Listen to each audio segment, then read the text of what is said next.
Segundo paso para nuestra América.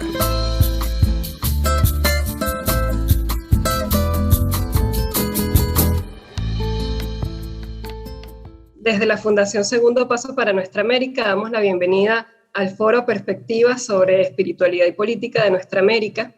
En este foro estaremos conversando con la compañera Katia Colmenares, con la compañera Karina Ochoa y Fernando Giuliani acerca de este tema relevante para la política de nuestra región. Precisamente hay un debate entre lo que es la espiritualidad y el poder de la religión, vinculados al ámbito de la política, y precisamente hoy vamos a estar conociendo distintas perspectivas que desde Latinoamérica se plantean en este sentido con respecto a filosofías como la filosofía del vivir bien o el buen vivir, como también se llama, y distintas perspectivas que desde nuestra América se vinculan a esta visión que tiene que ver más con la espiritualidad, como desde la identidad propia de los pueblos, como desde la cultura y desde las raíces que han surgido desde hace siglos en la filosofía de los pueblos de la Abya Yala, podemos, digamos, crear una propuesta o un proyecto propio que se presente como alternativa a los procesos políticos, al modelo capitalista que no tiene otro sentido que la disgregación del ser colectivo, que la imposición de una cultura ajena a nuestra América, y de eso se trata, ¿no? Es parte del debate que estaremos dando hoy, bastante interesante. Queremos darle la bienvenida a ustedes desde la Fundación Segundo Paso para Nuestra América, un espacio dedicado al debate crítico de las perspectivas de los proyectos latinoamericanos, y bueno, agradecerles también por su participación en este escenario. Muchas gracias. Muchísimas gracias, Gabriela. Vamos entonces a comenzar con la participación de la compañera Katia, quien es doctora en Humanidades con especialidad en Filosofía Política por la Universidad Autónoma Metropolitana, responsable de planes y programas académicos en el Instituto de Formación de Política del Partido Movimiento Morena, autora del libro Hacia una ciencia de la lógica de la liberación, elementos para una crítica de la razón transontológica, editorial Autodeterminación, La Paz Bolivia 2015. Entonces, bueno, vamos a darle la bienvenida a Katia Colmenares. Adelante, Katia. Bienvenida. Hola, ¿qué tal? Pues muchísimo gusto de estar aquí con compañeros, con colegas, con hermanos de América Latina, reflexionando sobre estos temas que son muy importantes y creo que también son temas nuevos en la política. Son temas nuevos porque hace mucho tiempo que, digamos, todo el ámbito espiritual, utópico, que normalmente se lo interpreta desde un sentido religioso, aunque no necesariamente tiene que darse ese tratamiento, dentro de la izquierda ha sido un tema casi vetado, ¿no? Por el mismo jacobinismo moderno de nuestros planteamientos modernos. Entonces, tratar, ¿no?, estos temas me parece muy importante porque ya desde hace tiempo que hemos venido descubriendo que el ámbito espiritual pues es algo que es un ámbito que está intrínseco a la realidad, intrínseco a la vida humana, de manera que no se puede hacer abstracción de él. Y cuando se hace esta abstracción, normalmente lo que sucede es que una buena parte de la realidad queda sin ser explicada. Y muchas veces la crítica pues se queda en un horizonte bastante superficial.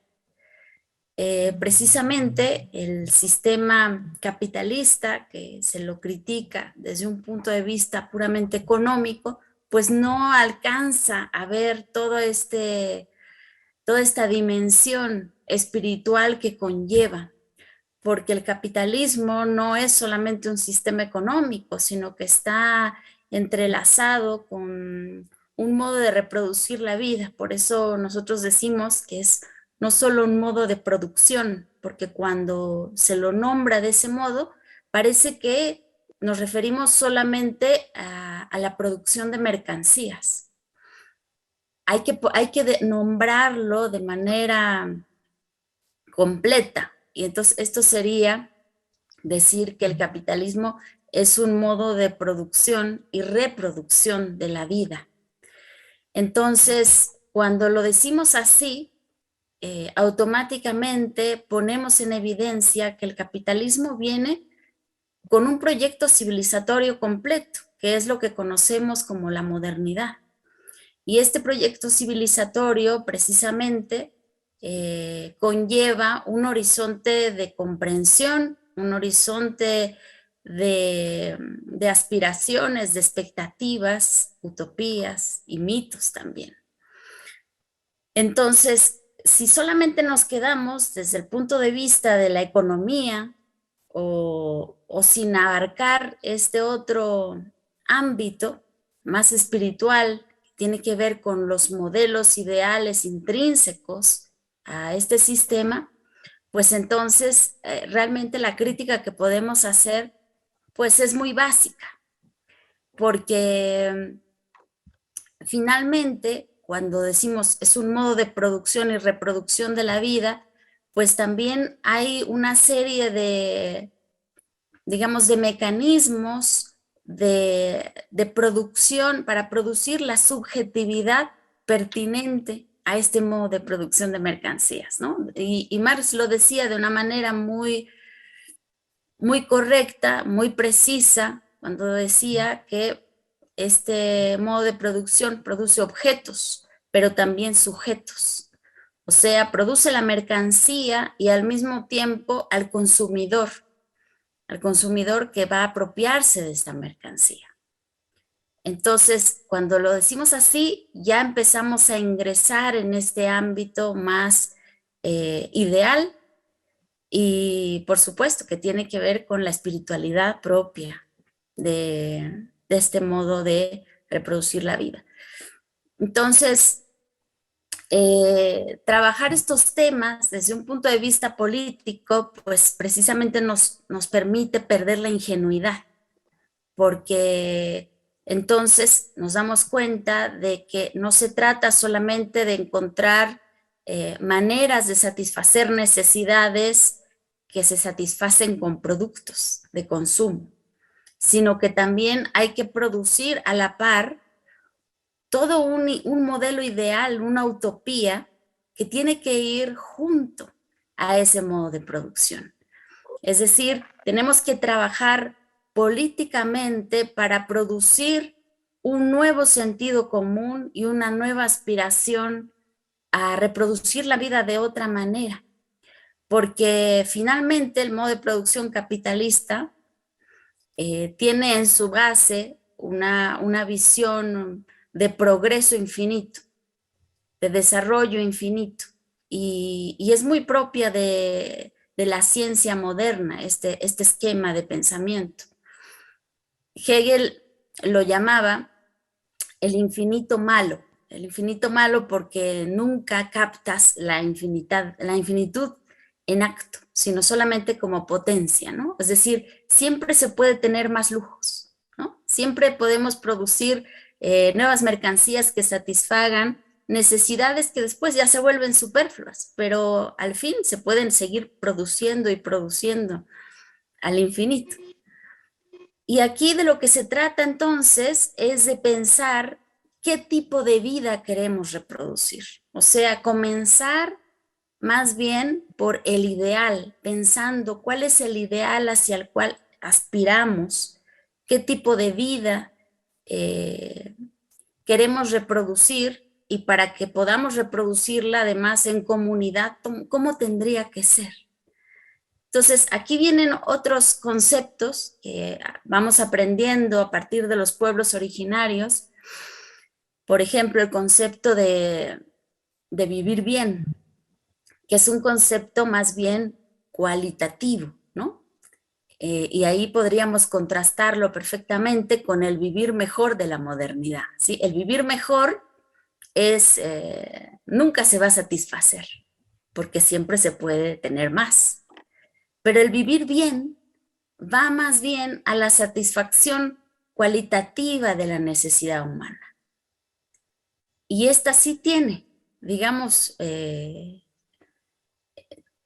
no sé si decirlo, un límite, más bien se satisface de otra manera, se satisface cualitativamente.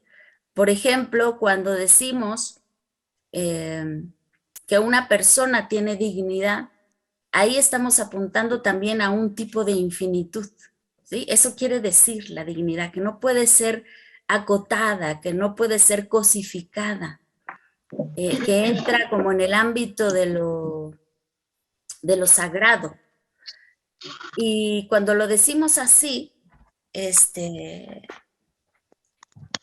estamos apuntando a una concepción de modelo ideal, ¿no? A una vida satisfecha, a una vida que puede reproducirse efectivamente.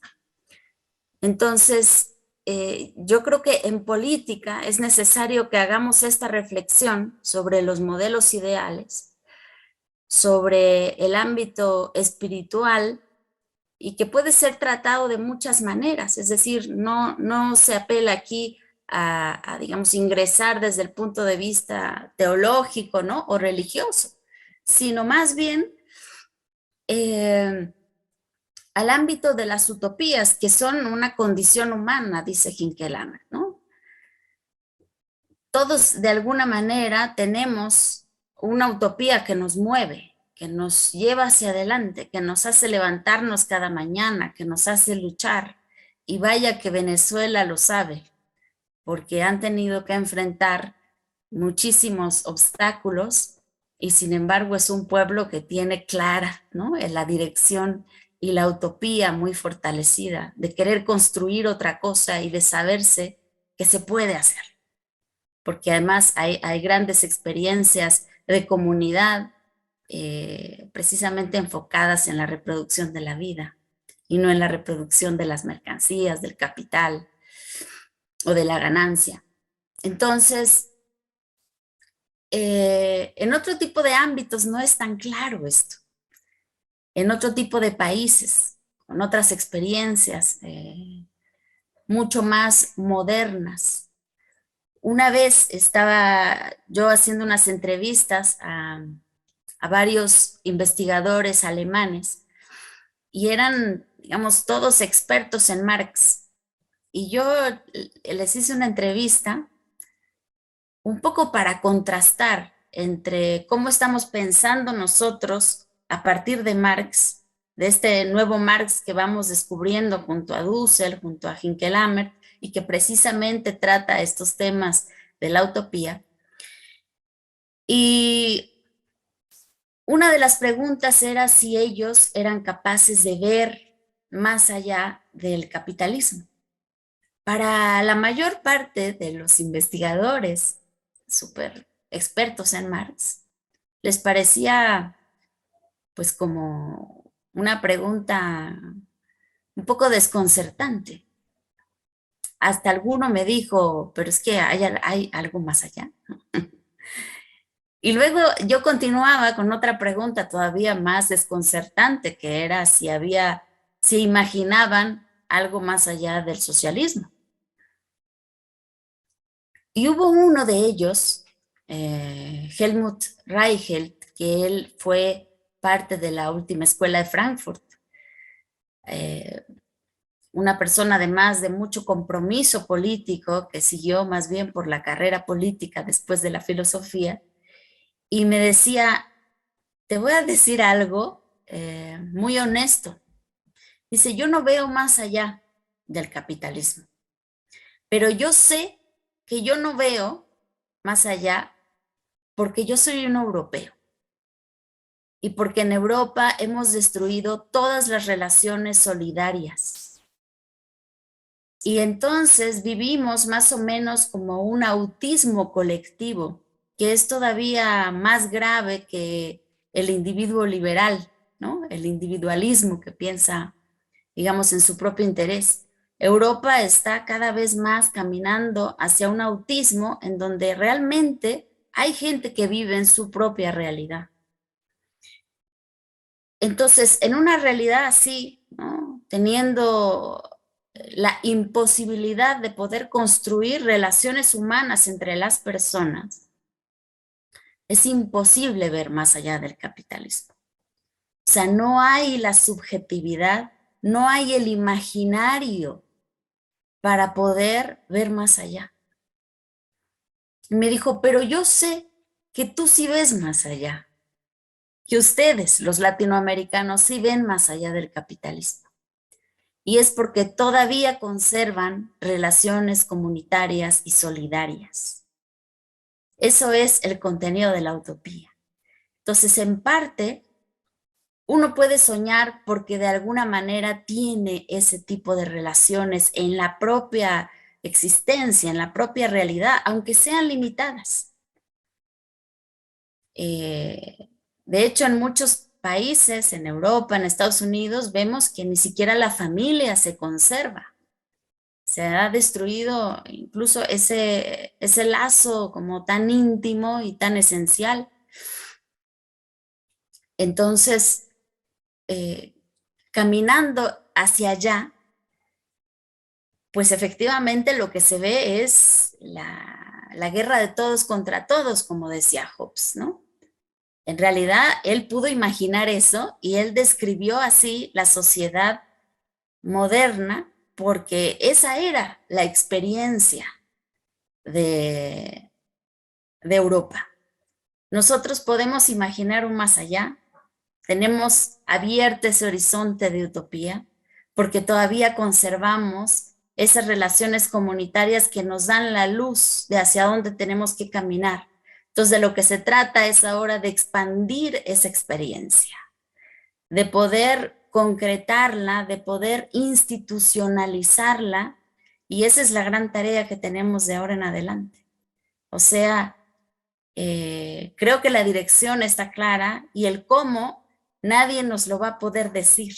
Es decir, aquí sí América Latina está llamada a innovar, porque lo que estamos buscando es reproducir la vida de la humanidad, no solo para un país, no solo para una comunidad, estamos pensando en la humanidad toda. Y ese es el gran reto. Es el gran reto también, como decía Juan José Bautista, de la Revolución Bolivariana. A eso está llamada la Revolución Bolivariana, a pensar cómo vamos a reproducir la vida como humanidad. Entonces, lo que tenemos por delante es producir un nuevo proyecto civilizatorio. Sabemos que la modernidad se acabó, ha llegado a sus límites y ahora solo nos queda pues aprender a volar, pero aprender a volar juntos. Esa es la única salida. Eso diría por ahora. Muchas gracias. Gracias, Katia, por tu participación, que nos invita justamente a pensar en esos elementos utópicos, ¿no?, de construcción de los proyectos políticos que nosotros estamos pensando desde las naciones latinoamericanas, ¿no? Y justamente la intención del foro es esa, poner en tensión ese elemento político con la espiritualidad. ¿Cómo hacemos para que nuestras sociedades que han estado transversalizadas por los religiosos, porque creo que también aquí habría que hacer como unas distinciones, ¿no?, entre lo que tiene que ver con la religión y lo que tiene que ver con la espiritualidad. Básicamente la historia de los procesos colonizadores en América Latina tienen que ver con un eje transversal religioso que además tiene que ver con los procesos de dominación. Entonces la espiritualidad es ese proceso justamente de resignificación de esa fuerza, digamos, intersubjetiva, subjetiva, que puede impulsar otras formas de democracia. Nos decía Fray Beto que la espiritualidad puede prescindir de la religión y hay religiones desprovistas de espiritualidad. Es decir, esa religiosidad que está enmarcada dentro del capitalismo que además lo sostiene. Vamos entonces a darle paso al compañero Fernando Giuliani. Fernando Giuliani es psicólogo, magíster en psicología social, especializado en psicología social comunitaria, docente de la Universidad Central de Venezuela. Se ha desempeñado en el ámbito de políticas públicas en materia de vivienda, hábitat, comunas, desarrollo sostenible, entre otros. Desde el colectivo de psicólogos y psicólogas por el socialismo, forma parte de los trabajos de investigación sobre el tema de la guerra no convencional y las operaciones psicológicas, así como los efectos psicosociales de la pandemia del COVID-19. Entonces, invitamos ahora al profesor Giuliani a seguir reflexionando sobre la política y la espiritualidad desde los países norteamericanos. Adelante, profesor. Gracias María, buenas tardes, buenas noches, bueno, a las compañeras del panel y en general para todos.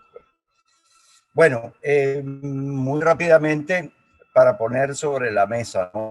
Cuando nos invitaron a participar, bueno, inmediatamente nos planteamos, ¿no? algunas reflexiones, y eso es lo que vamos a hacer, ¿no? A poner aquí algunas reflexiones. Ya la compañera Katia puso sobre la mesa una cosa que me parece muy importante, que es que todo este tema de la espiritualidad ha estado muy reñida dentro de la izquierda siempre, ¿no? Ni hablar en los modelos revolucionarios, es decir, esa base material o materialista, filosóficamente hablando, diríamos, y bueno, y tal vez buena parte del reduccionismo, y por qué no, parte de la colonización que también nosotros hemos tenido, incluso desde el punto de vista revolucionario, creo que ha dejado eso siempre como una grieta, ¿no? Entre todo aquello que es la espiritualidad.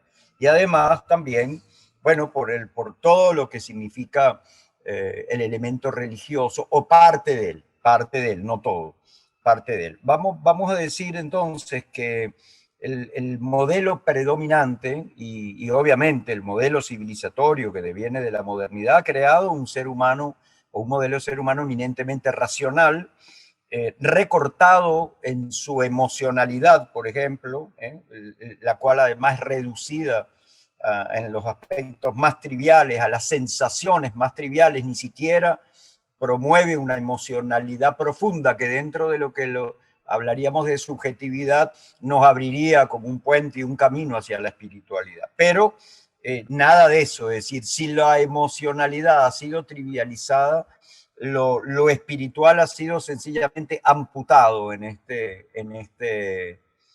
modelo de ser humano y en esta sociedad que nosotros tenemos. El resultado de ello, bueno, un sujeto individualista, atado y condicionado a las necesidades materiales básicas, a necesidades psicosociales, repito esta idea, absolutamente trivial, ¿no?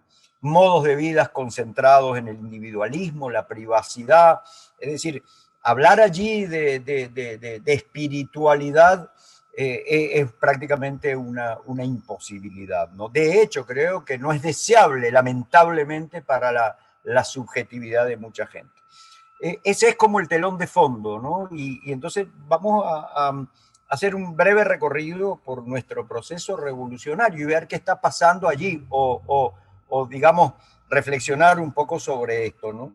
Porque nosotros creemos que efectivamente, no porque sea una exclusividad del proceso revolucionario bolivariano, pero creemos que es un elemento saliente, que está en búsqueda, que está en ciernes, que está en producción, ¿no?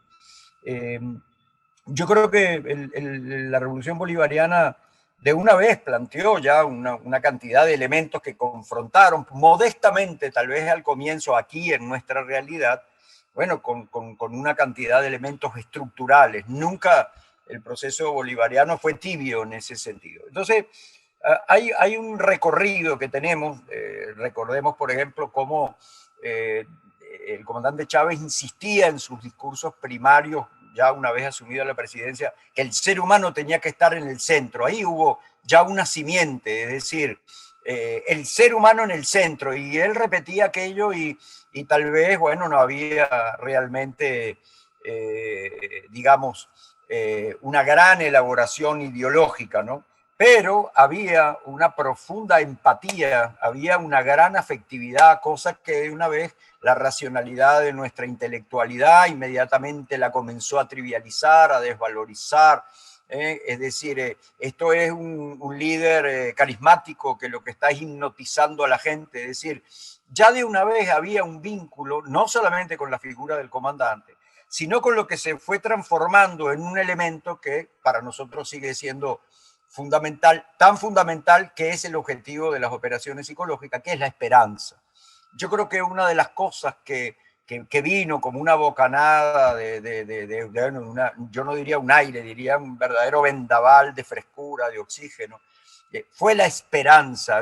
Hay que volver a aquellos tiempos de fin de siglo, ese final de las utopías, ese final de la historia, y particularmente en Venezuela, una sociedad estacada bajo el yugo de una industria petrolera absolutamente entregada en su soberanía, etc. ¿Dónde estaba la esperanza allí?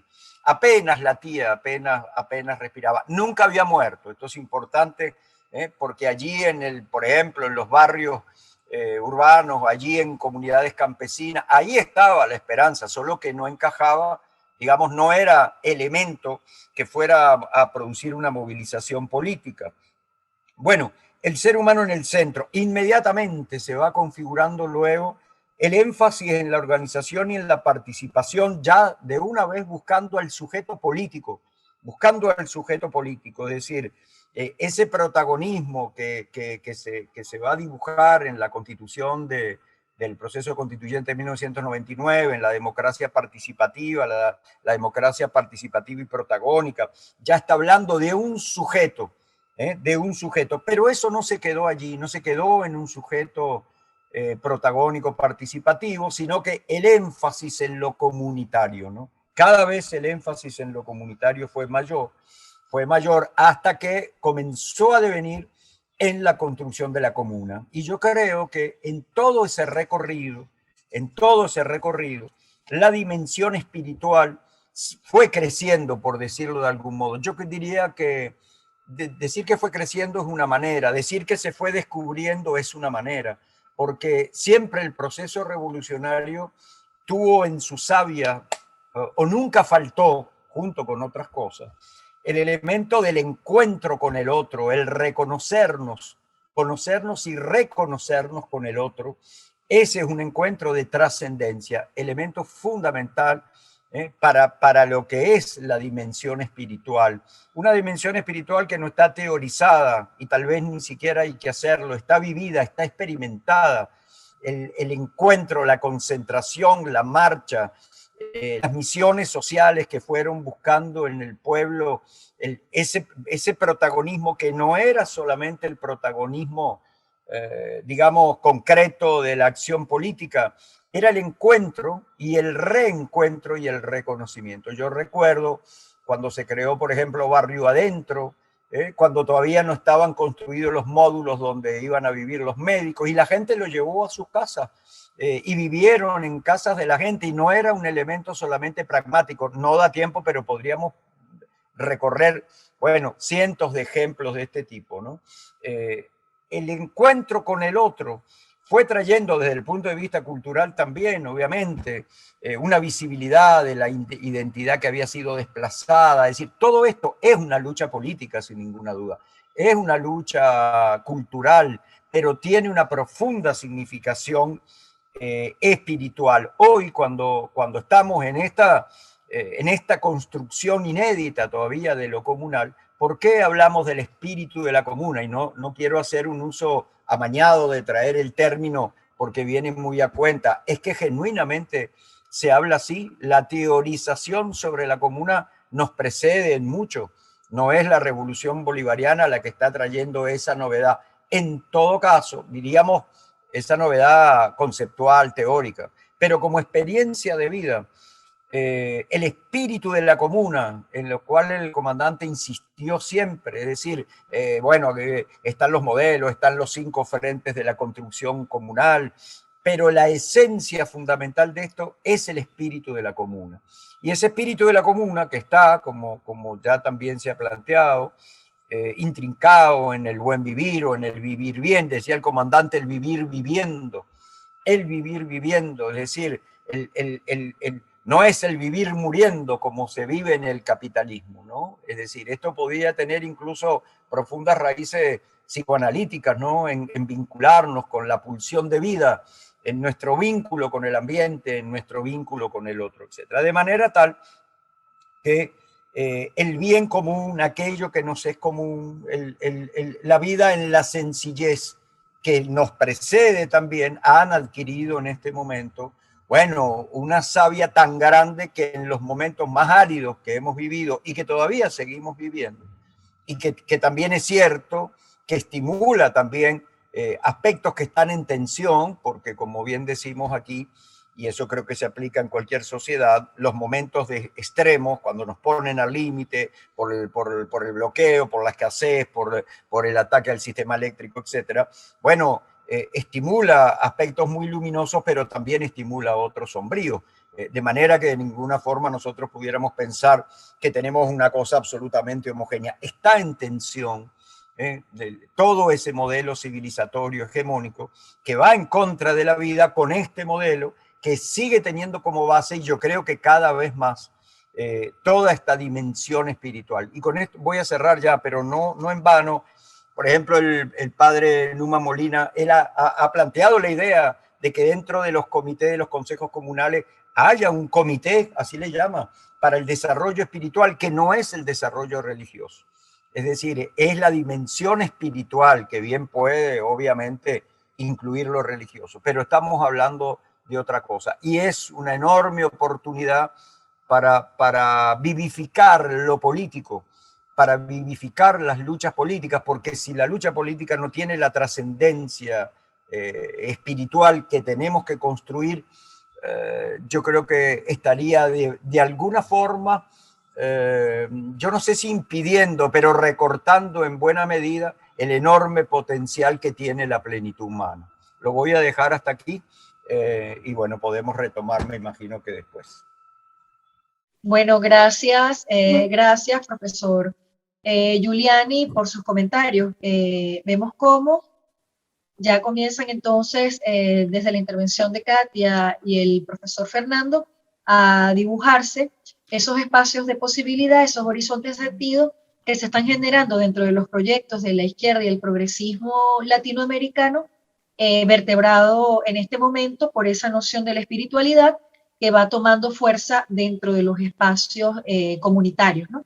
A través de la esperanza, a través del vivir viviendo, a través de todos esos procesos de construcción de un imaginario en el cual las posibilidades están en nuestras manos, ¿no? Y en los procesos de lucha.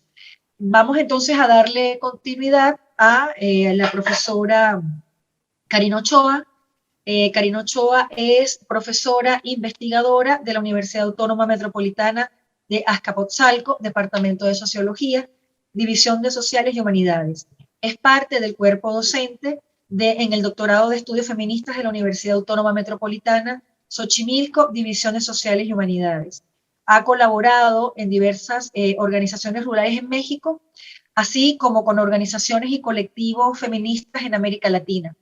Es cofundadora de la Red de Feminismos y Cultura y Poder, Diálogos desde el Sur, integrante del Instituto Colonial Internacional y del colectivo La Guillotina.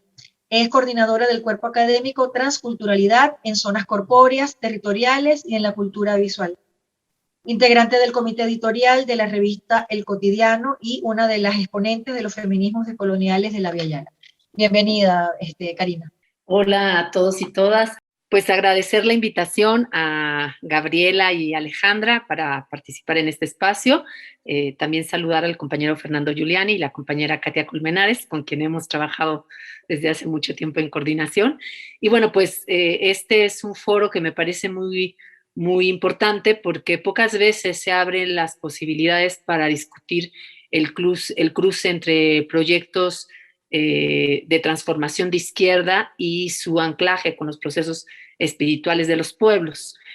Cuando Katia hacía mención a la entrevista que había realizado a estos teóricos alemanes marxistas y refería particularmente a la respuesta que le había dado uno de ellos cuando decía: yo no veo más allá del capitalismo, pero no lo veo porque soy europeo, y hacía alusión a este autismo, y nos refleja también la idea de que en América Latina hay muchas posibilidades de ver más allá del capitalismo. A mí me parece que justo los espacios, las posibilidades de mirar más allá del capitalismo están muy vinculadas a procesos que tienen que ver con la espiritualidad popular, por ejemplo, ¿no?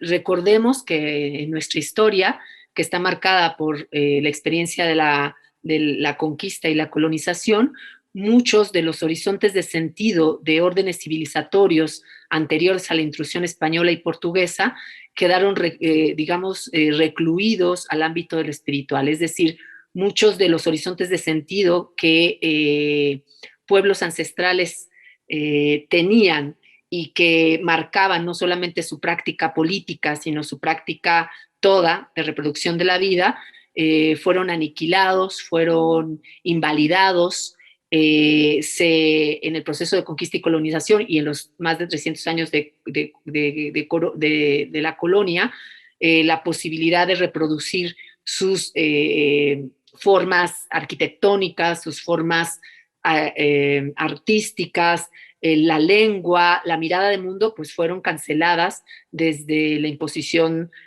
colonial.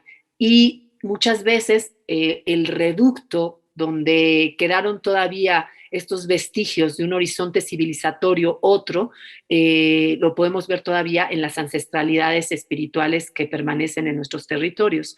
En ese sentido, recurrir a la posibilidad de traer al debate político el tema de la espiritualidad no es menor, porque muchas de las espiritualidades populares, muchas de las espiritualidades ancestrales, muchas de las espiritualidades que vienen en el trayecto que hacen las poblaciones negras de África, traídas en condición de esclavitud y en calidad de esclavos y esclavas, de alguna manera resguardan otras maneras de entender el mundo, de mirar y de recrear el mundo, pero también otras formas del entendimiento de la vida que se contraponen abiertamente con las lógicas de la modernidad, que sin duda, como lo hemos visto hasta ahora, contienen la base o como premisa la lógica del principio de muerte más allá del principio de vida. Entonces, estas espiritualidades que muchas veces asociamos con la identidad de los pueblos, creo que representan posibilidades para ver más allá de la modernidad y más allá del capitalismo.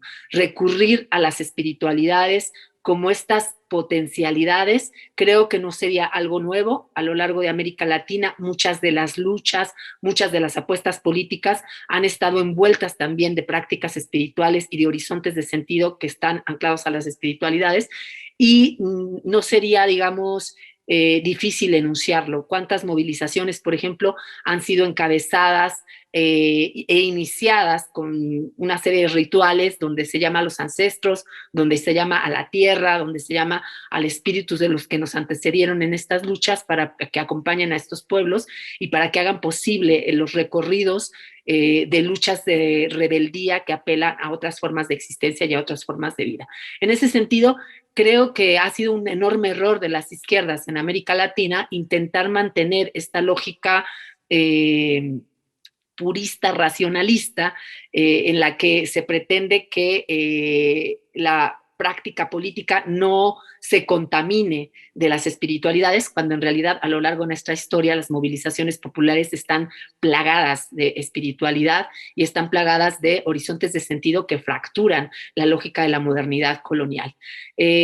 Yo creo que hoy más que nunca vale mucho la pena tender los puentes para una conversación entre las apuestas políticas de los países latinoamericanos en relación a las apuestas que se están construyendo desde los pueblos, por ejemplo, originarios, pero no solamente desde los pueblos originarios, donde hay un matiz de la espiritualidad muy fuerte que desde mi punto de vista tiene mucha potencia porque nos plantea horizontes de sentido otros que fracturan la lógica de la modernidad.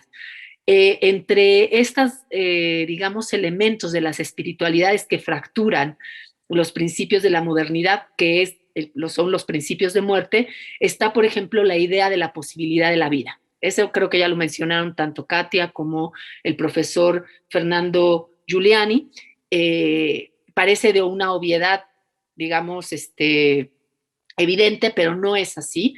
La verdad es que la política de la vida que nos conecta con la posibilidad del ser y de la existencia, es mucho más evidente cuando lo plasmamos a través de estas formas espirituales que se ven de las que está plagada América Latina, ¿no? Creo que una cosa muy interesante es cómo el cruce entre política y espiritualidad nos puede llevar justamente a un entendimiento otro de la lógica de lo político y a un entendimiento otro de la lógica del poder. Porque si nosotros seguimos pensando desde las izquierdas que la apuesta política tiene que estar separada de los procesos de la espiritualidad popular, de las espiritualidades ancestrales, tendemos nuevamente a anclar los procesos a las lógicas clásicas que vienen de los proyectos liberales modernos, donde volvemos a esta idea en la que pensamos que espiritualidad, ancestralidad es atraso, es barbarie, es arcaico, y pensar desde este lugar lo único que produce es que no podamos mirar los registros de otras formas de entendimiento del mundo que nos posibilitarían mirar más allá del capitalismo y de la modernidad. En ese sentido, creo que las espiritualidades nos remiten a pensar la política desde la posibilidad del ser y de la existencia, a diferencia de estas lógicas del poder político que se sustentan en la idea del mando y obediencia, o la idea hobbesiana, por ejemplo, de la configuración del Leviatán, o de la idea del acuerdo racional. Creo que al hacer este cruce con las dimensiones de espiritualidades muy puntuales, con horizontes de sentido que contienen esas espiritualidades, tenemos la posibilidad de entender el quehacer político desde otras fibras.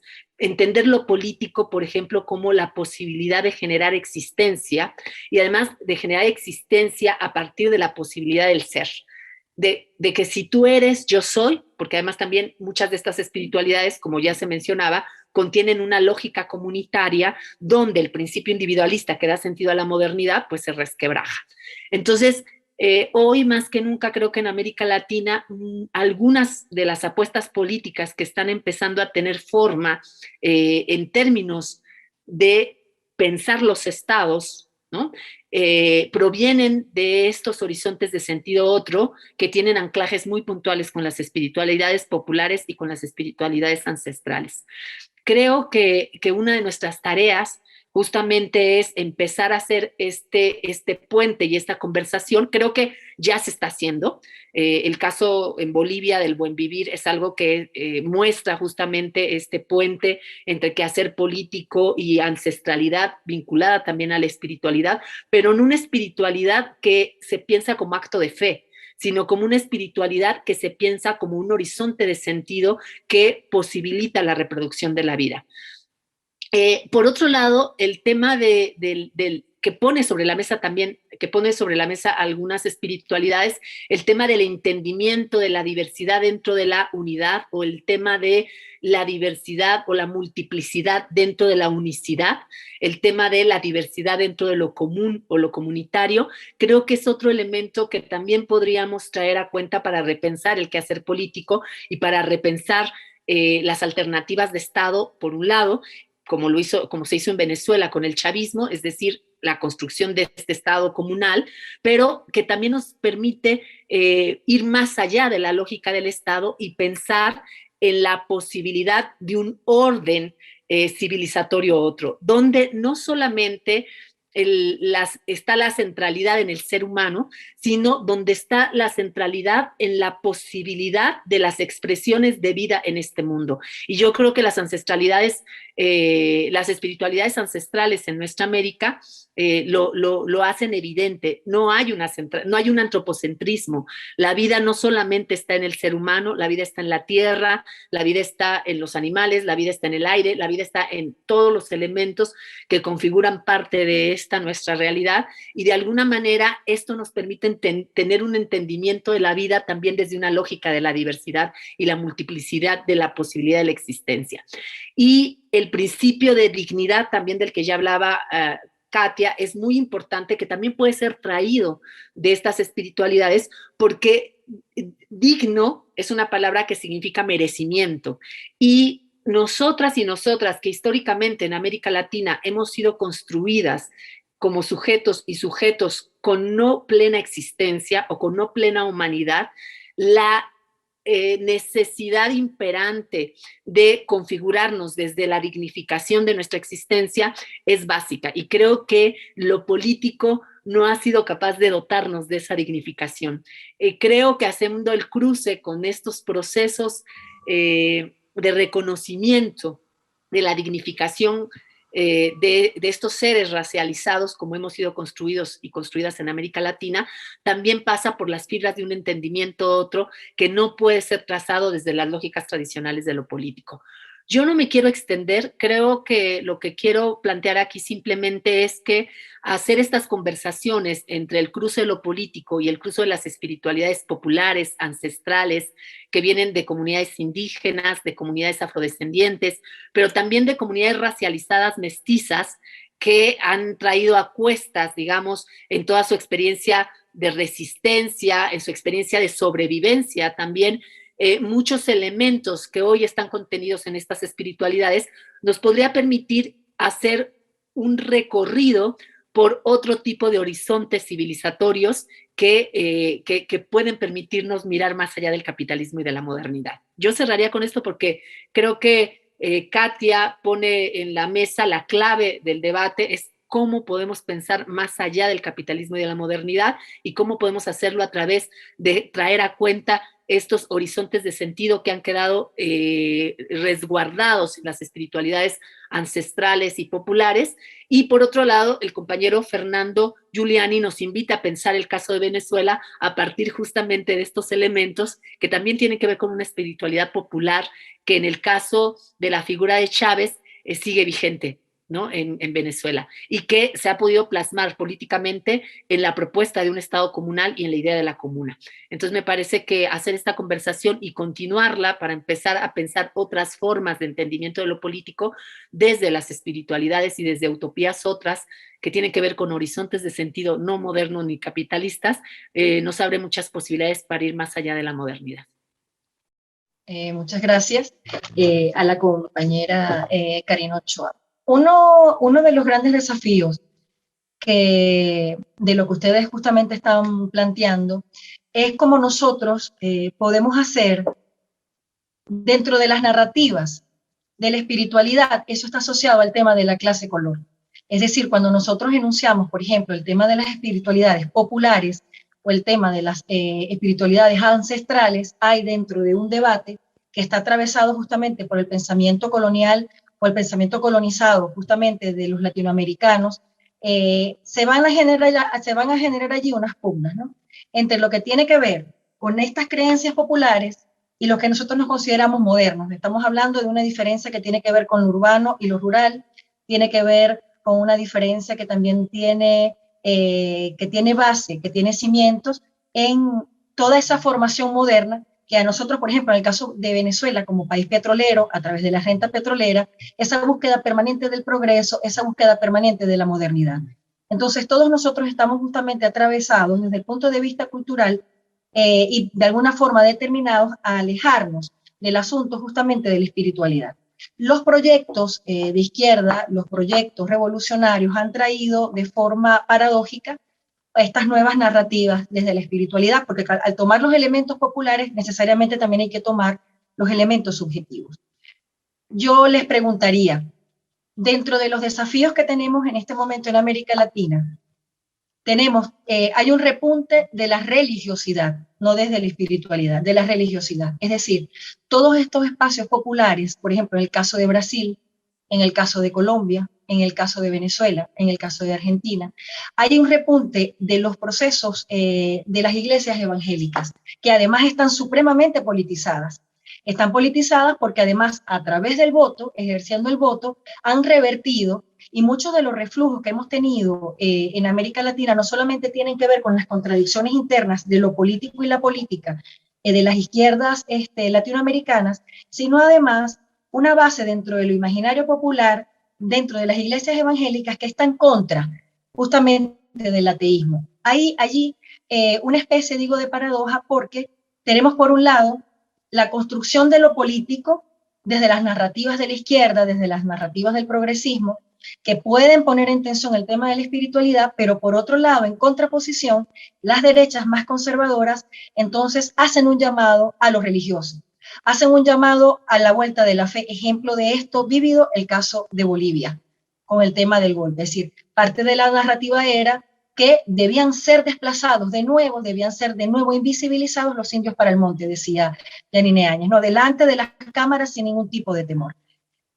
¿Cómo observamos, cómo nosotros podemos tensionar esta visión entre lo religioso popular, entre la espiritualidad popular y la construcción de una narrativa diferente de las izquierdas para la construcción de un poder y un horizonte de sentido diferente? No sé si quieres comenzar tú, Karina, y luego entonces vamos con el compañero Giuliani y finalmente Katy. Adelante. La distinción entre religión y espiritualidad es algo que yo comparto. Sin embargo, es cierto que en algunas conversaciones se han plantado algunas tensiones en relación a hacer la distinción entre religión y espiritualidad. Pero yo sí sostengo, digamos, esta distinción, a pesar de que la palabra religión significa religar, en realidad nosotras y nosotros nos enfrentamos casi siempre a religiones que se configuran a través de lógicas de poder, que además imponen políticas de Estado y políticas imperiales. Por ejemplo, en el caso de América Latina, tenemos el caso de muchas iglesias que han evidentemente traído lógicas imperiales que garantizan de alguna manera el mantener ciertas lógicas de dominación sobre los sectores populares y construir ciertas subjetividades que mantienen esta lógica de dominación. Yo mantendría esta distinción, y manteniendo esta distinción creo que hay que entender que muchas religiones son religiones del poder y no religiones de la liberación.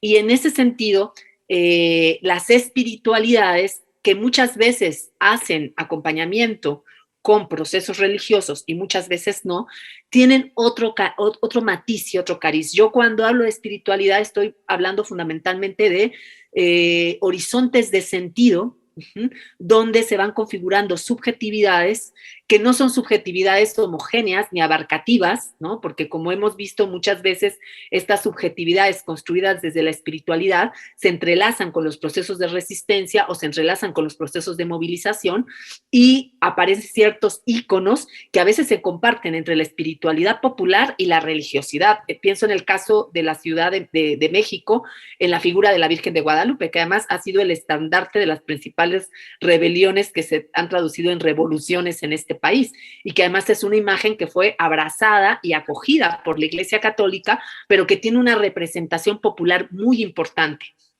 y que trasciende incluso esa captura que ha hecho la Iglesia Católica. Entonces, creo que no podemos perder de vista que muchas religiones operan con políticas de Estado y con políticas imperiales que tienen un impacto sobre las subjetividades populares, pero que al mismo tiempo están filtradas y muchas veces están también acompañadas o en tensión y conflicto con espiritualidades populares. Ahí la verdad es que necesitaríamos hacer un trazado más fino, pero no podremos perder de vista que hay religiones del poder que sin duda aplican toda digamos, la avalancha o el repertorio ideológico, emocional, espiritual, para imponer lógicas de dominación que mantengan, digamos, estos procesos de subordinación sobre poblaciones, en el caso de América Latina, que son casi siempre, y no siempre,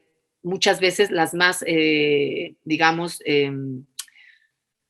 desprotegidas, aunque también opera sobre las clases más privilegiadas, ¿no? Estas religiones del poder, estas religiones de Estado, estas religiones imperiales. Entonces yo creo que hay que hacer la distinción y hay que empezar a hacer genealogías y exploraciones donde se distingan espiritualidades que operan para la liberación y religiones que operan para la dominación. Muchísimas gracias. Profesor Fernando. Muy en sintonía con lo que está expresando Katia, ese mapa es absolutamente necesario, ¿no? Dentro de ese mapa incluso también hay que identificar todo lo que han hecho, por ejemplo, dentro de las religiones, muchas posturas francamente liberadoras. Nosotros, por ejemplo, en Venezuela, y creo que esto es un fenómeno de América Latina, en la década del 60, 70 y hasta entrados los 80, el fenómeno o digamos el movimiento de los grupos cristianos de base o las comunidades eclesiales de base, es decir, eso fue y es todavía un gran troncal de liberación que en nuestros barrios populares, por ejemplo, dotó de un gran sentido del quehacer que era político, pero en aquellos tiempos en Venezuela, antes de la llegada de la revolución, los barrios populares estaban absolutamente al margen, en el propio sentido de la marginalidad, del Estado, de la sociedad, etc. Esa espiritualidad, pero esa fe, ese sentido liberador, esa búsqueda de la liberación en lo terrenal, acompañado de la espiritualidad, tiene una enorme densidad en la vivencia de la gente, de la cual, en mi opinión también, creo que las izquierdas han estado muy lejos. Es decir, yo creo que también es necesario revisar las izquierdas, que nos revisemos, pues, las propias posturas frente a esto, y también una suerte de elitización izquierdosa, llamémosle así, que ve con mucho recelo no solamente el tema espiritual, no solamente el tema religioso, finalmente ve con mucho recelo todo lo que es popular. Y esa savia que ha dado, que mucho más allá de los propios presupuestos, digamos, y la propia doctrina por ejemplo, de esta perspectiva de la liberación, es la experiencia de vida de la gente. La experiencia de vida de la gente que encuentra trascendencia, por ejemplo, en el bien común. Antes de que estuviera aquí la revolución, había gente actuando por el bien común, por nada, absolutamente por nada, por el sentido de caminar junto al otro. Lo que daba, por ejemplo, en muchos grupos la lectura popular de la Biblia. Yo, que no fui un tipo, no soy católico, yo no soy religioso, pero digamos, mi trabajo comunitario, ese camino a mí me nutrió mucho cuando los grupos cristianos, por ejemplo, de base, su gran sentido era a qué nos invita la lectura popular de la Biblia, a limpiar una quebrada, a conseguir el servicio del agua, pero no era un asunto ni instrumental, ni pragmático, ni mucho menos una fe ciega, ¿no? Creo que eso hay que tomarlo, tenemos que aprender en buen romance de eso, nos tenemos que predisponer, porque bueno, junto con todo esto que Katia dice, que es indudable, porque ha sido y es un instrumento de dominación imperial terrible, muy difícil después de poder neutralizar, porque penetra en una subjetividad, y ese sí que penetra en una fe casi automatizada. No la estoy tampoco descalificando, porque bueno, es experiencia de vida de la gente, pues, pero usado como brazo político es tremendamente peligroso. Entonces yo creo que las izquierdas están lejos de todo esto, es decir, porque están lejos de la dimensión espiritual y están lejos de esta experiencia popular, que nada tiene que ver con el elemento de alienación, con el elemento de dominación, sino mucho de aquello, lo que tú misma decías, Katia, en lo que son las experiencias trascendentes, que tienen que ver con las resistencias, experiencias de resistencia y sobrevivencia, decías tú, caramba.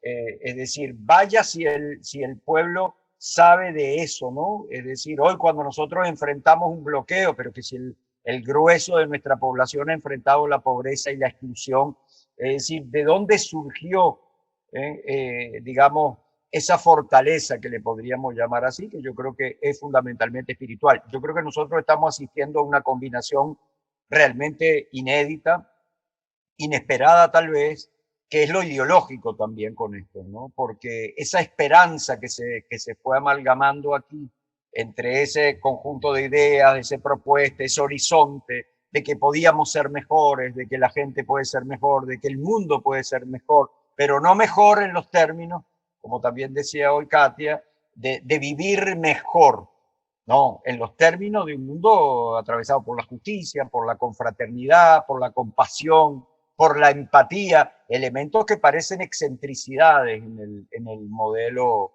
hegemónico, ¿no? Entonces, bueno, yo creo que ahí hay todo un crisol de cosas que tenemos que ir una y otra vez a los caminos que la gente ya los ha recorrido, ¿no? Bueno, muchísimas gracias al profesor Giuliani por sus comentarios. Vamos entonces a pasar a escuchar a la profesora Katia Colmenares. Adelante, Katia. Muchas gracias, María. Pues sí, yo quisiera recordar aquí precisamente la metodología que utiliza Marx, porque creo que nos es muy útil. O sea, finalmente, él se da cuenta que hay una misma estructura de dominación en esta teología que está detrás de la teoría de la economía política clásica y que produjo este modo de producción, ¿no? El capitalismo. Entonces, así como en el cielo hay dioses celestes, dice, en la tierra también hay dioses terrestres. Y exigen igualmente pues una ritualidad sumamente celosa y que va a ser sacrificial. Es esta vida moderna que vivimos enmascarada, ¿no? Entonces, hay un texto que a mí me gustaría leerles, la tengo aquí, y dice así,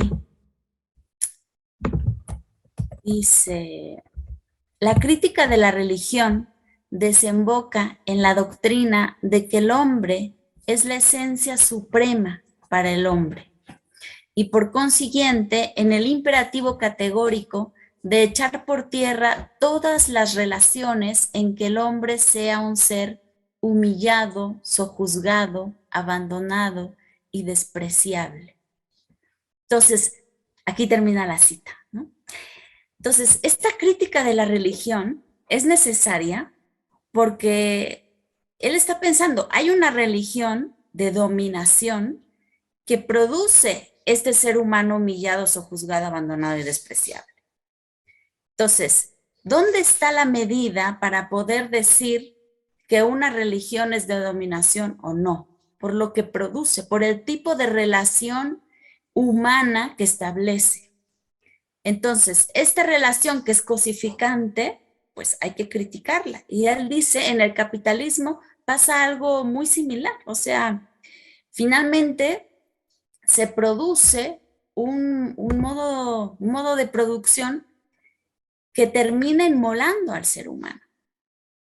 Entonces, no hay casi diferencia, ¿no? Entre esta religión de dominación y este modo de producción que produce en sus efectos lo mismo. Entonces, yo creo que esta metodología que utiliza Marx nos puede a nosotros enseñar, ¿no? Cómo distinguir. Y bueno, entonces, precisamente la religión que niega al ser humano es fetichista. Y fetichista quiere decir, un fetiche es algo hecho. A eso va de la palabra, ¿no? Del portugués, fetiche. Fetiche es algo hecho con las manos. Entonces el ser humano hace, ¿no?, una figura con las manos, que finalmente es el capital, porque todo capital es producción de valor, y eso es a través del trabajo, en conjunción con la naturaleza, se produce un valor, ¿no? Entonces el capital es algo producido con las manos, y a lo que después yo le voy a rendir culto. Entonces eso es un ídolo, ¿sí? Yo hago una imagen con las manos y después me inclino ante él y digo, esto es una cosa divina, y yo me pongo como mediación, ¿no? Entonces justamente la inversión, el sujeto se pone como objeto y el objeto toma el lugar del sujeto. Entonces, lo que hay que hacer, ¿no?, es analizar el tipo de religiones que producen, porque como bien dices, ¿no?, Áñez también llegó con la Biblia, ¿no? Con todo un discurso, pero que es un discurso que llama una tradición de cristiandad, una tradición cristiana, pero fetichista, precisamente, que parte de la inversión de un cristianismo originario que se jugaba por los pobres, que se jugaba precisamente para poder sacar de ese estado de desprecio y de sojuzgamiento al ser humano. Entonces, ahora tenemos, ¿no?, una religión que se pone al servicio de un imperio o al servicio de los intereses de los grandes capitalistas, de las grandes empresas y las transnacionales, y que entonces convierte al ser humano, a los pobres, al trabajador, en una mediación. Entonces, yo creo que entender en qué consiste precisamente el fetichismo del capital, el fetichismo de las religiones, nos da un criterio de discernimiento. Es lo que tenemos que nosotros ir desarrollando. Porque entonces vemos, hay teologías de dominación, pero también, una disculpa, hay teologías de liberación. Entonces, no podemos meter en un mismo saco a todos. Tenemos que saber distinguir y entonces también explicar a la izquierda moderna que de pronto critica todo, ¿no? Critica toda religión porque dice, toda la religión es el opio del pueblo, pero no entiende cuál es el sentido de esta crítica que hace Marx.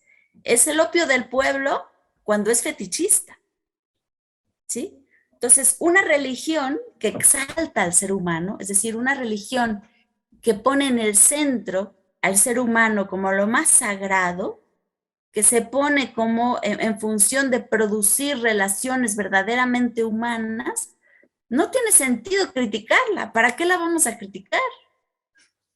O sea, tiene sentido criticarla cuando se pone al servicio del capital y contribuye a la dominación del ser humano. O sea, finalmente, en el corazón de las teologías de la liberación está también la construcción de un mundo justo, ¿no? De justicia, de equidad. Entonces, ahí más bien yo diría, aprendamos a sumar, aprendamos a ver quién está por la liberación, quién está por el pobre, quién está por la construcción de un mundo nuevo. Porque si no, nos vamos a confundir en el horizonte político que está lleno de matices y nosotros tenemos que irnos entrenando en desarrollar esa visión clara de ponernos del lado del pobre, del lado del oprimido, del lado digamos, de la víctima para poder producir un mundo, ahora sí, como el que todos soñamos, o sea, en donde sí nos sumamos todos en la construcción de la utopía. Entonces, hacer política es meterse en ese ámbito de los matices y saber decir, bueno, más allá de lo religioso, de lo espiritual, qué tipo de relación quieres construir, ¿no? ¿Qué tipo de utopía es la que está detrás? Eso es como lo que tenemos que irnos entrenando, creo. Muchísimas gracias. Creo que ha sido este espacio un ejercicio justamente pues, de aproximación a estas nociones que a pesar de que nos han acompañado a lo largo de todos los procesos históricos, hoy por hoy se resitúan, ¿no? Hoy por hoy se resignifican para la construcción colectiva de una subjetividad hacia una segunda emancipación, ¿no? Y justamente en ese sentido, si de lo que nosotros venimos conversando, ya para finalizar, de lo que venimos conversando, podemos entonces ver que hay que acunar dentro de la política, de la acción política que se ha vuelto pragmática, que de alguna manera se ha distanciado justamente de las subjetividades, cómo acunamos dentro de la política esos elementos de la espiritualidad y cómo desde la espiritualidad también tomamos ejercicios de lo político, de la participación, de la construcción de espacios orgánicos, digamos, del diálogo, cómo nosotros construimos el poder popular.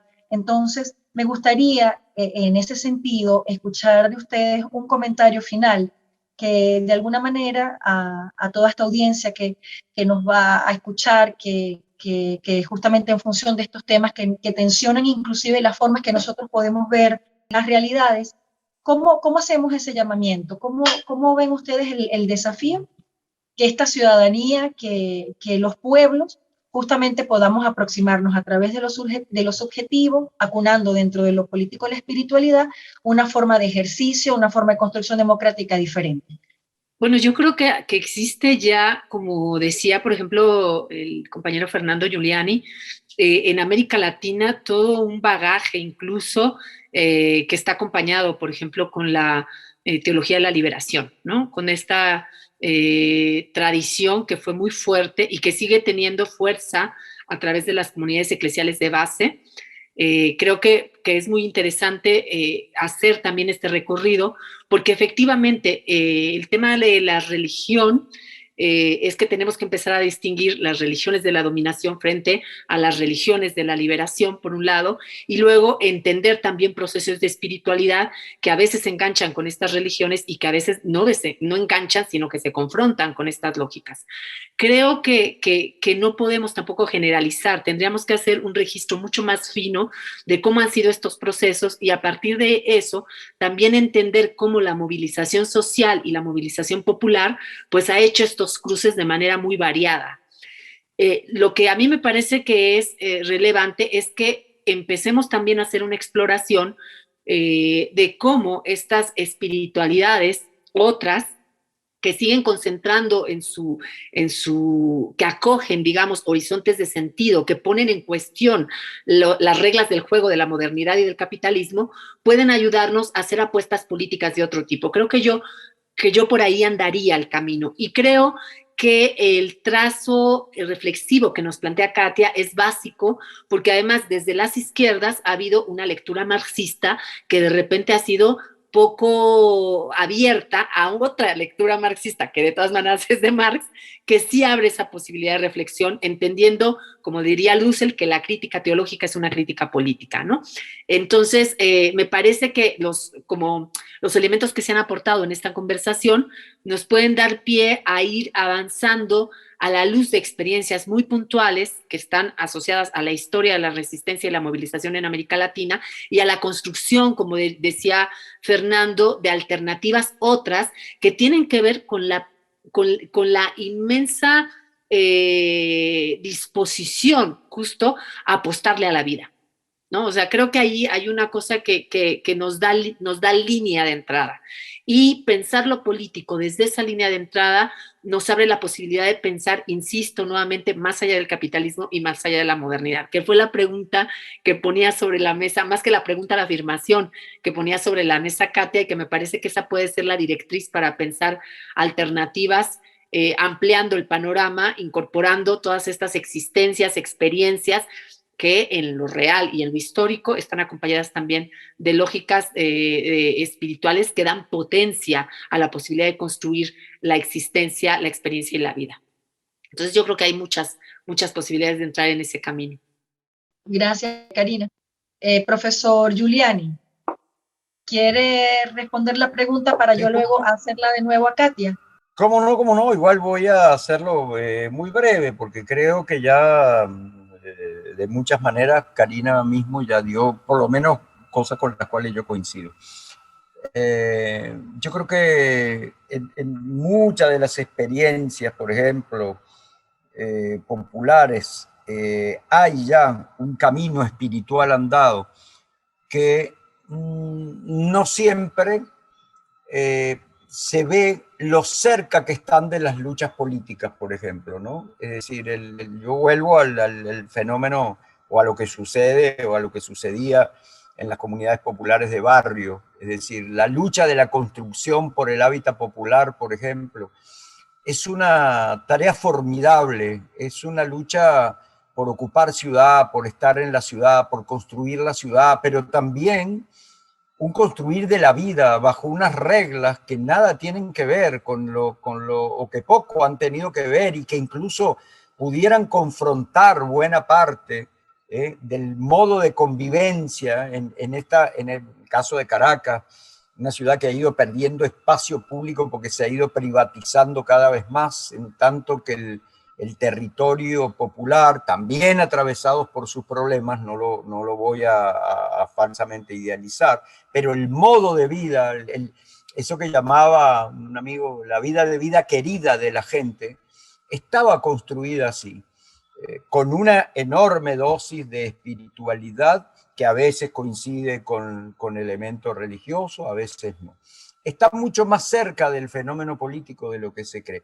Y del lado de lo político, ahí es donde yo creo que están las mayores carencias. Yo insisto en que hay una enorme necesidad, no solamente de una necesidad conveniente, una necesidad existencial, que los proyectos de liberación desde el punto de vista político se conecten con el elemento espiritual, que forme parte del elemento espiritual. Yo encuentro que hay allí una prevalencia de una racionalidad que mutila igualmente la potencialidad que tienen estas cosas. Entonces, volveríamos yo qué sé, varias veces cuando el comandante decía, a ver, ¿cómo tiene que ser la construcción del socialismo? Esto tiene que ser un martirio, esto tiene que ser una obra meramente intelectual, esto tiene que ser una obra solamente pensada y ejecutada bajo la racionalidad de la lucha, o tiene que ser una experiencia trascendente realmente. Es decir, a veces da la sensación de que hay que esperar a terminar de construir el socialismo para que podamos tener una vida que tampoco la podemos dibujar muy bien. Ese camino de construcción de ese sujeto tiene de hecho una enorme fuerza espiritual por la trascendencia, porque ¿dónde está lo espiritual? Es algo que va más allá de la materialidad del ser, para ponerlo en términos, yo creo que de la manera más simple. Es decir, ¿por qué sentimos lo que sentimos cuando podemos confraternizar con otros?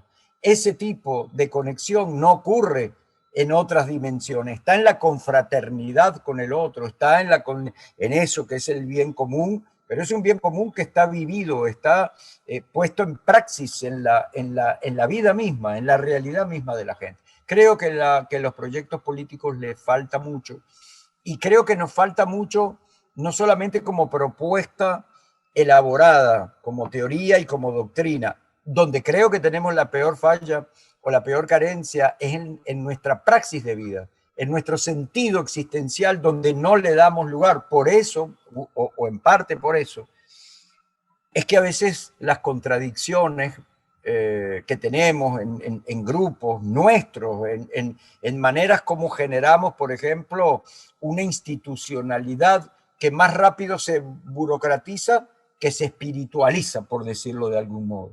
Es decir, ¿qué nos está diciendo eso? Que estamos lejos porque hay algo en nosotros que todavía no se abre, que tal vez somos, oye, camaradas y tenemos nuestra doctrina y nuestra conciencia y resistimos y una convicción profunda, pero hay todavía unos laberintos nuestros que yo creo que no se liquidan con decir, bueno, es que no hemos terminado de abatir el Estado burgués. Todo eso debe ser muy cierto.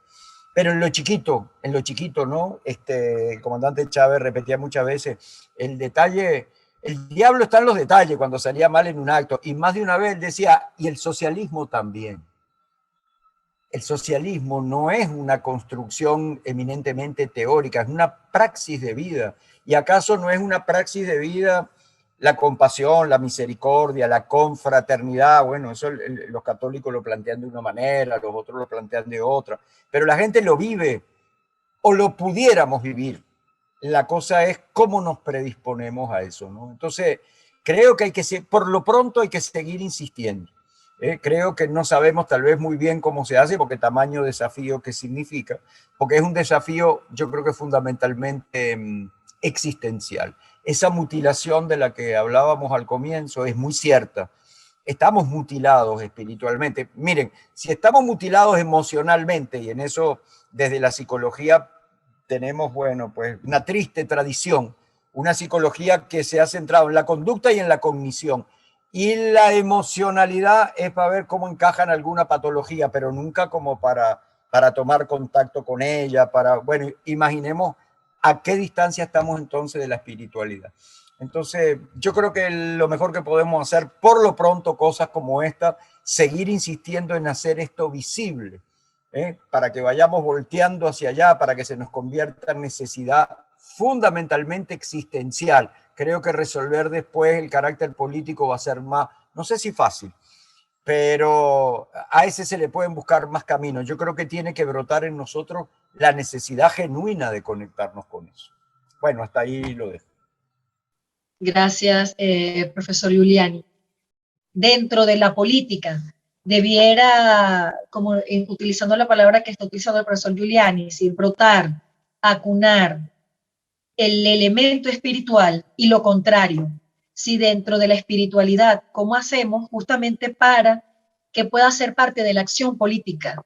¿sí? Tomando en cuenta que la acción política siempre se ha visto como un tema pragmático, como un tema de planificación, que por cierto, no, eso es una cosa central, es decir, dentro de los socialismos y dentro de todos nuestros nuevos proyectos políticos, hay un elemento de planificación que también se hace necesario, pero que debe estar transversalizado justamente por esta espiritualidad. ¿Cómo lo ves tú, Katia? Es decir, ¿cómo tú ves esa relación entre lo político y lo espiritual para poder crear espacio de posibilidad dentro de una política distinta, dentro de una acción política diferente, de un sentido común distinto? ¿Cómo lo institucionalizamos? Esa era la pregunta. No, me parece una excelente pregunta. Yo creo que hay que empezar por lo cotidiano, o sea, por lo más básico. Justamente ahí es donde se da de una manera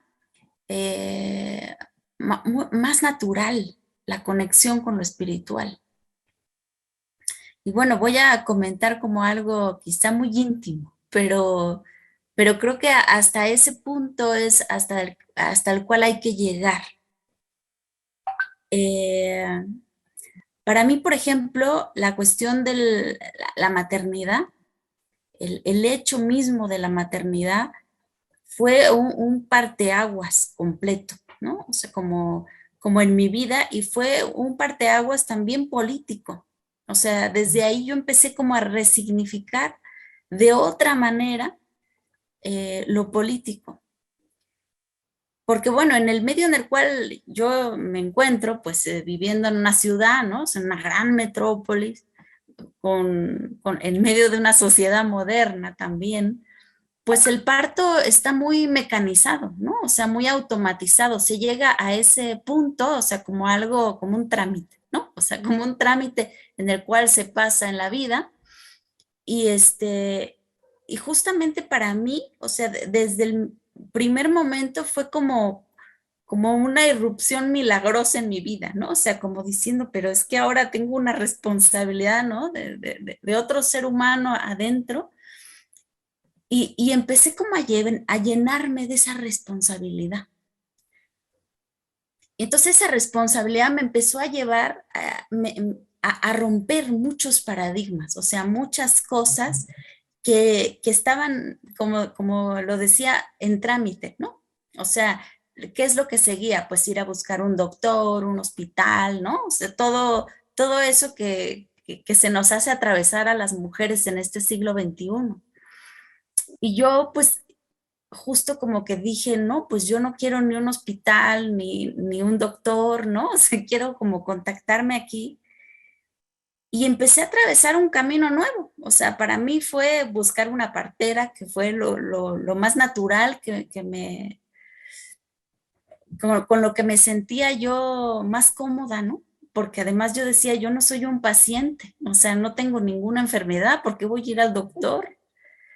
Y además cuando llegué a ir, alguno me dijo, sí, el producto está muy bien. O sea, cuando me dijo eso, para mí fue como un balde de agua fría. O sea, yo dije, discúlpeme doctor, pero no se refiere así a mi hijo, ¿no? O sea, es un ser humano, como que el producto. Entonces, era cosificante en todo sentido.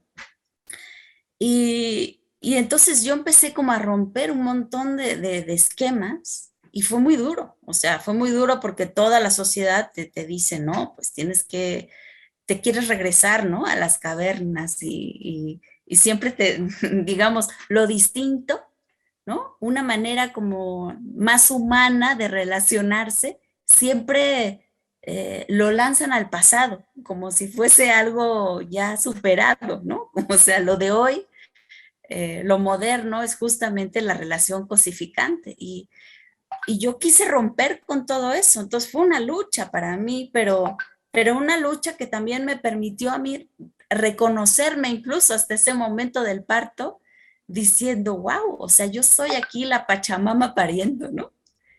Nunca lo había experimentado de ese modo, pero era real, o sea, era una experiencia muy, como un acontecimiento fue para mí, o sea, porque realmente me viví así y yo dije, qué maravilla, o sea, toda la humanidad ha atravesado por este umbral y es una cosa milagrosa. Escribí un texto que de hecho se llama así, el milagro mejor escondido de la historia, o sea, el milagro cotidiano mejor escondido de la historia, porque yo quería salir como a todos los balcones a gritar ¿no? que era una cosa tan milagrosa el poder tener esa relación humana, franca, directa, y nadie la podía compartir conmigo, o sea, para mí fue un escándalo.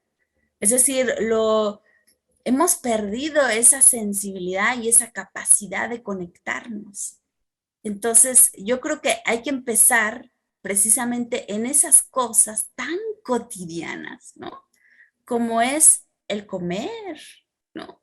El dormir. Hay que empezar a politizar todo eso y a ver que cada uno de esos momentos son un acontecimiento de encuentro humano. Y de encuentro más allá de lo humano, o sea, es un encuentro espiritual.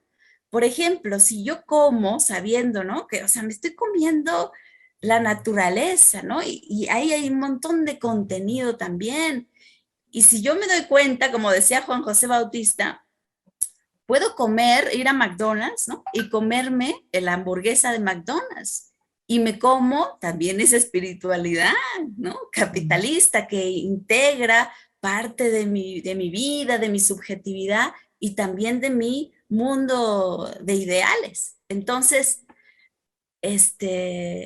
puedo comer de otro modo y conectarme con una sacralidad de la naturaleza, ¿no? Y de la gente que ofreció ahí, que puso su vida en ese, digamos, en ese producto. Entonces puedo poner una bendición en el alimento. Entonces hay ahí, como en esas actividades tan cercanas a nosotros, puedo ponerle una bendición al agua que me tomo y no es lo mismo que tomarme el agua nada más así embotellada, no es lo mismo. Automáticamente eso me redignifica, ¿no? O sea, me pone en otro nivel y me pone en otro nivel de conexión. Y al final, si nosotros empezamos como a pensar la vida de ese modo y a pensar también las luchas políticas, pues nos damos cuenta de que la lucha que estamos dando hoy es una lucha que nosotros tomamos una estafeta de luchas que vienen antes. Y esas voces también hablan en nuestra boca. Es parte de nuestro discurso. Entonces, si Chávez está aquí hoy, es porque nosotros lo estamos convocando. Hay una frase hermosísima que justo leí hace 2 días y se las voy a leer, porque es de Hinkelhammer y está también en mucha conexión con lo que pensaba Juan José Bautista, y dice así: pienso que hay que resucitar a las víctimas para luchar con ellos, para contar con ellos en nuestras luchas actuales. Los necesitamos y hay que resucitarlos. Entonces, podemos hacer eso. Y en nuestra boca y en nuestra lucha y en nuestra vida cotidiana los podemos traer y los podemos, digamos, revivir, resucitar en el sentido de traerlos y traer esa fuerza que ellos tenían.